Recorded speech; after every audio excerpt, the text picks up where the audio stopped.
ভদ্রং কর্ণেভিশ্চিন্যামদিবা ভদ্রং পশ্চিমকবীর্যজত্রঃ তীরৈরঙ্গৈতুষ্টুবংশস্তনুর্বিবেশেম দেবহিतं জরায়ু স্বস্তি ন ইন্দ্র বৃত্তস্রবা স্বস্তি ন পূষা বিশ্ববেদা স্বস্তি নস্তার্করিষ্টনেমি স্বস্তি ন বৃহস্পতি দধাতু।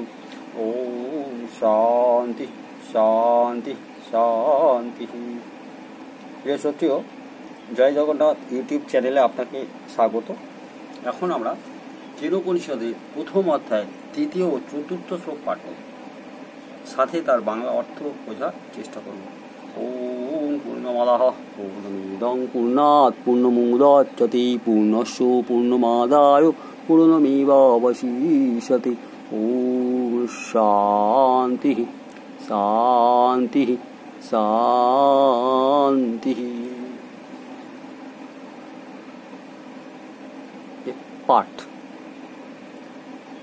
ন তত্র চক্ষুর্গচ্ছতি ন বা গচ্ছতি নমো নঃ ন বিদ্ম ন বিজানীম যথা ইতৎ অনুশিষ্যাৎ অন্যথিব তৎ বিদিতাৎ অথ অবিদিতাৎ তদিব ইতি শুশ্রুব পূর্বেষাং যে ন তৎ ব্যচক্ষিরে। বাংলা অর্থ আমরা কি জানলাম না, ন তত্র চক্ষুর গচ্ছতি, সেখানে চোখের দৃষ্টি যেতে পারে না। কোথায়? এই কেনোপনিষদের প্রথম শ্লোকে শ্রুতি প্রশ্ন তুলেছে। এই যে আমাদের মন প্রাণ কথাবার্তা দেখা শোনা এসব কেন অর্থাৎ কাহার পরিচালনার অধীন? শুধুই কি দেহযন্ত্রটা, নাকি তৎ অতিরিক্ত অন্য কিছু? যেমন আপনার আমার মোবাইল নেটওয়ার্ক,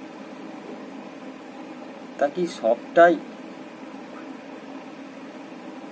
হাতে থাকা সেলফোন নির্ভর, নাকি অন্য কোনো সূত্র আছে তার চালাবার? নিশ্চয়ই আছে, তা আমরা সবাই জানি। তেমনি শ্রুতি বলেছে কর্ণেরও কর্ণ, মনেরও মন, বাক্যেরও বাক্য, প্রাণেরও প্রাণ, চক্ষুরও চক্ষু। আমাদের এই দেহ অতিরিক্ত বাইরের একটা কিছু আছে। তাকে জানার পর ধীমান ব্যক্তিরা অনায়াসে অবলীলায় এই পৃথিবী লোক ত্যাগ করে অমৃত লোক গ্রহণ করেন। এখানে সেই অমৃত লোকের কথা হচ্ছে। নবাগচ্ছতি, কথার দ্বারাও সেই লোক সম্বন্ধে কিছু জানা যায় না।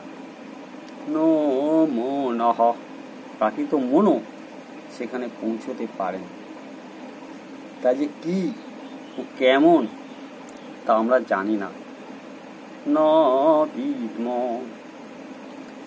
যথা ইতৎ অনুশিষ্যাৎ, কিভাবে এই ব্রহ্মজ্ঞান শেখাতে হয়।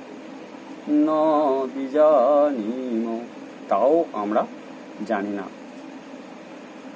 তৎ, তাহা, বিদিতাৎ, জ্ঞাত বিষয় হইতে, অন্যথিব, অবশ্যই আলাদা কিছু, অথ, আর, অবিদিতাৎ, অধিক, অজ্ঞাত প্রাকৃত বিষয় থেকেও অন্য কিছু।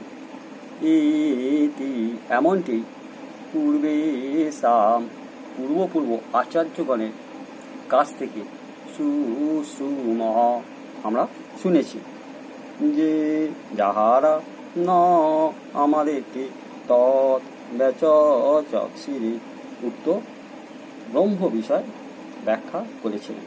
ইতি যুজেবং ব্রহ্মপূর্বং নমোভির্বিশ্লোক এতু পথি এব সুরে ছিন্নন্তু বিশ্বে অমৃতস্য পুত্রা আজধামানি দীপানি তস্তু অসতমা সৎকময় তমসো মা জ্যোতির্গময় মৃত্যুর্মা অমৃতম গময়। ওম শান্তি শান্তি শান্তি। হরি ওম তৎসৎ।